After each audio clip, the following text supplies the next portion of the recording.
আমরা আছি NH-16-এ, মানে চেন্নাই কলকাতা হাইওয়েতে।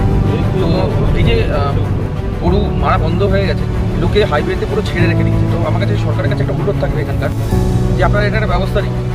এই পুরো হাইওয়েটা কিন্তু এই গরু সারে ভরে গেছে, প্রত্যেক দিন একটা করে অ্যাক্সিডেন্ট হচ্ছে এই গরু সারের জন্য। এই গরুগুলোকে তুলে নেওয়ার ব্যবস্থা করুন। যারা ছেড়ে রেখেছে তাদেরকে বলে দিন যে আপনারা যদি না সরান তাহলে কিন্তু সরকার থেকে এই গরু সার যাই আছে তাদেরকে তুলে নেওয়া হবে, নাহলে কিন্তু প্রত্যেক দিনই অ্যাক্সিডেন্ট হয়। আর যেভাবে এরা বসে থাকে, রাস্তার মাঝখানে বসে থাকে, সকালবেলা তাও অ্যাডজাস্ট করে বেরোনো যায়, রাতের বেলা কিন্তু সম্ভব হয় না, যে স্পিডে গাড়ি থাকে, ট্রাফিক থাকে। এটা কিন্তু খুবই একটা মানে বিরাট সমস্যা একটা তৈরি হচ্ছে রাস্তায়।